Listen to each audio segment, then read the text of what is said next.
Assalamualaikum warahmatullahi wabarakatuh. Rekan-rekan, tadi Dimar kembali hadir menyapa penjenengan semuanya. Ini masih di bulan Syawal. Izinkan saya memohon maaf manakala ada tutur kata, tingkah laku yang kurang berkenan atau mungkin ada perbuatan-perbuatan saya yang menyinggung penjenengan. Untuk itu dengan segala kerendahan hati saya mohon maaf yang sebesar-besarnya. Teriring satu harapan, semoga kita dipertemukan lagi dengan Ramadan tahun berikutnya.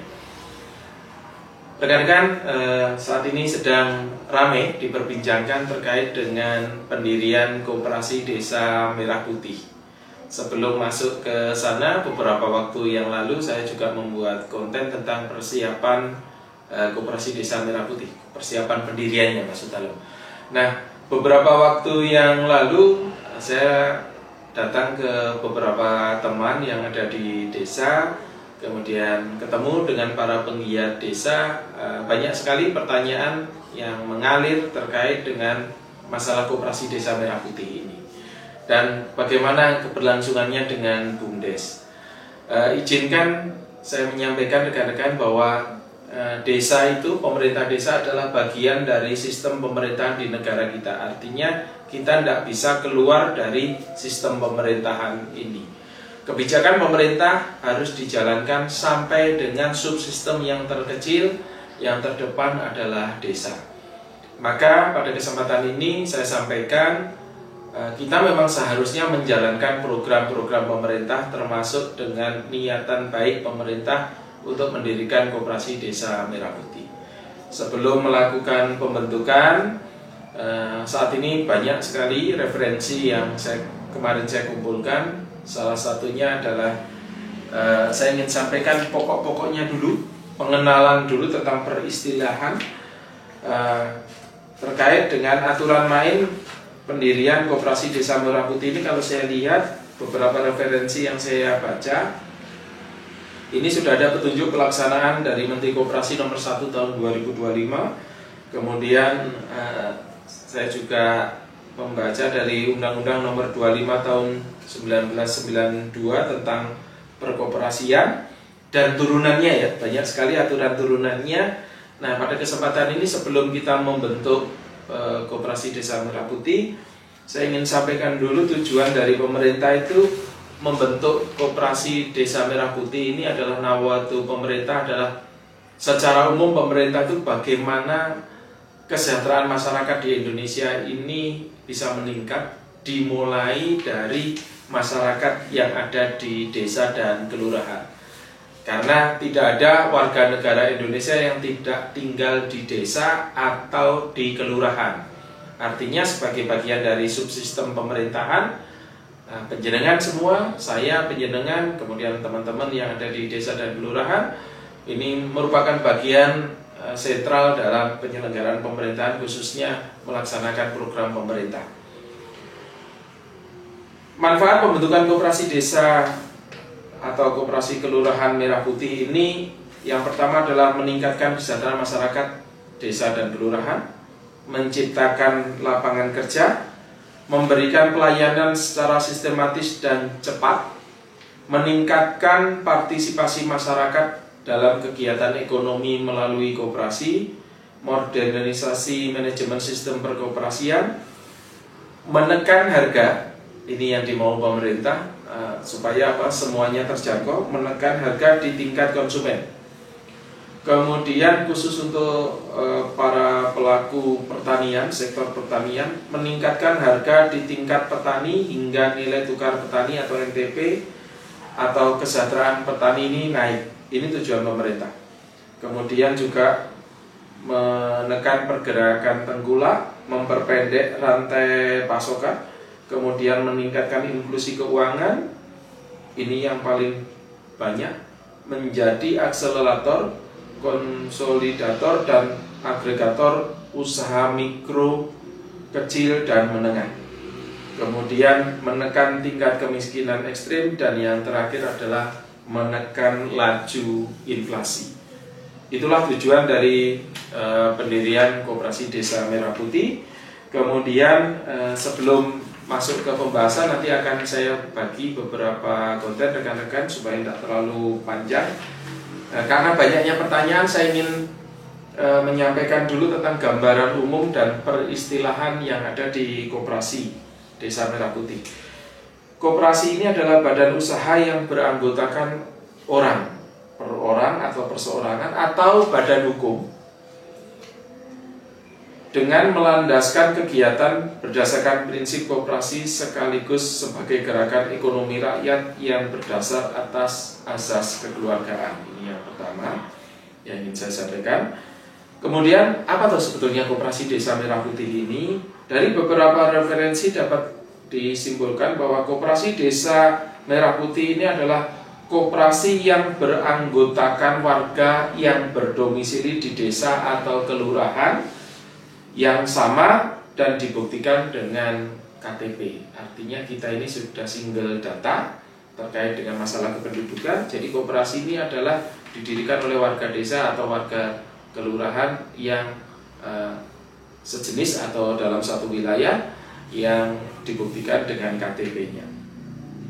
Kemudian mekanismenya nanti di konten sebelumnya sudah saya ingatkan ya. Yang pertama pembentukan baru, koperasi baru. Yang kedua itu revitalisasi. Dan yang ketiga pengembangan. Koperasi baru ini dibentuk ketika di desa itu koperasinya sudah tidak aktif. Artinya koperasi tidak aktif itu begini rekan-rekan. Koperasi yang sudah 3 tahun berturut-turut tidak mengadakan RAT itu dianggap koperasi tidak aktif. Kemudian ini berarti bisa direvitalisasi atau dibentuk baru, karena mungkin ada banyak faktor ya. Pembentukan baru itu bisa terjadi kalau koperasinya sudah mati atau pangapunten untuk berkembangnya susah. Itu bisa. Jadi ada koperasi yang tidak aktif itu salah satu parameternya adalah dia 3 tahun berturut-turut tidak mengadakan RAT.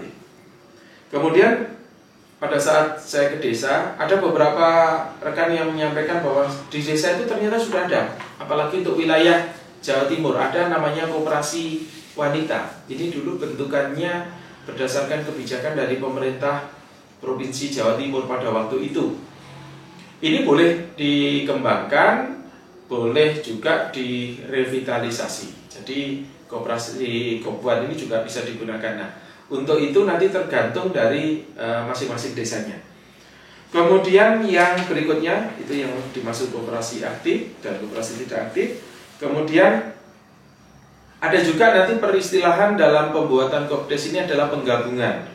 Penggabungan ini adalah perbuatan hukum yang dilakukan 2 atau lebih badan hukum. Artinya ketika di desa itu ada beberapa koperasi milik desa. Misalkan ada 2, ada Kopuan, ada Koptan dan lain sebagainya, itu bisa merger menjadi 1. Itu namanya penggabungan. Ya, penggabungan. Kemudian istilah-istilah dasar dalam koperasi misalkan simpanan pokok. Itu adalah sejumlah uang yang sama banyaknya yang wajib dibayarkan kepada koperasi pada saat masuk menjadi anggota koperasi. Jadi simpanan pokok itu adalah sejumlah uang yang ditentukan sama yang wajib dibayarkan kepada koperasi pada saat masuk menjadi anggota koperasi. Inilah sebagian dari modal koperasi. Kemudian ada juga simpanan wajib. Simpanan wajib ini adalah jumlah simpanan tertentu yang tidak harus sama yang wajib dibayarkan anggota kepada koperasi dalam waktu dan kesempatan tertentu yang tidak dapat diambil kembali selama yang bersangkutan itu menjadi anggota. Ini mirip-mirip kayak deposit gitu ya kira-kira. Kemudian kita nanti akan mengenal dengan istilah hibah. Hibah itu adalah pemberian dengan sukarela dengan mengalihkan hak atas uang dan atau barang kepada koperasi. Jadi hibah kepada koperasi. Kemudian ada lagi istilah pendiri.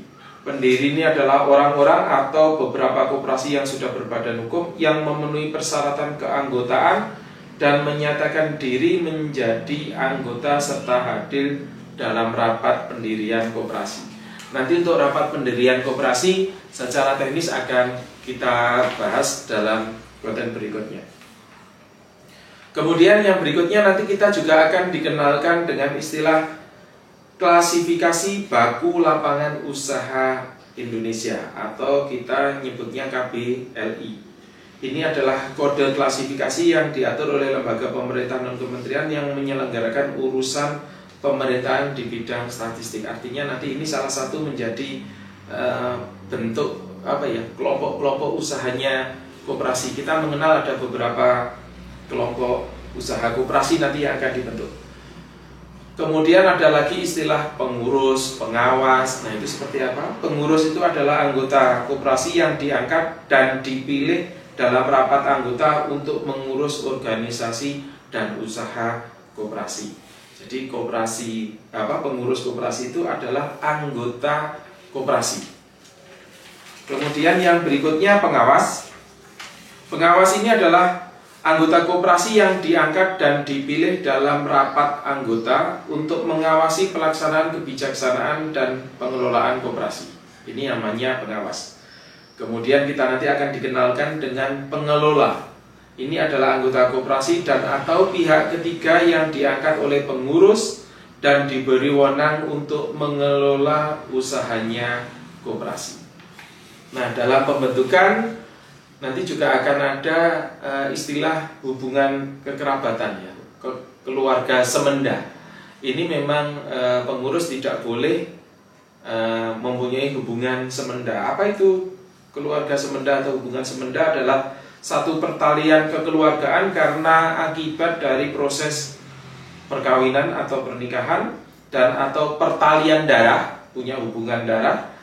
Kemudian salah satu dari suami atau istri dan keluarganya sebagai orang tua, anak, mertua, besan, menantu, saudara kandung atau saudara ipar.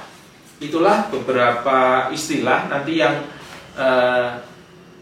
pada saat penjenengan akan menyusun koperasi Desa Merah Putih ini, itu yang saya sebutkan tadi itu tolong untuk diperhatikan karena di dalam ketentuannya itu menjadi istilah-istilah yang lazim digunakan yang sering nanti keluar pada saat penyusunan koperasi Desa Merah Putih.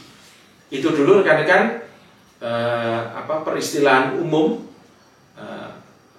tentang hal-hal yang menyangkut tentang koperasi Desa Merah Putih. Nanti kita akan bahas tentang bagaimana membentuknya, kemudian apa itu pengurus, komposisinya seperti apa itu pengawas, nanti dalam konten berikutnya. Sedikit dulu supaya penjenengan nanti gampang dalam mengikuti konten-konten yang Dadi Timar buat. Terima kasih, sampai ketemu lagi dengan saya Eko Muryanto di konten Dadi Timar selanjutnya. Matur nuwun. Assalamualaikum warahmatullahi wabarakatuh.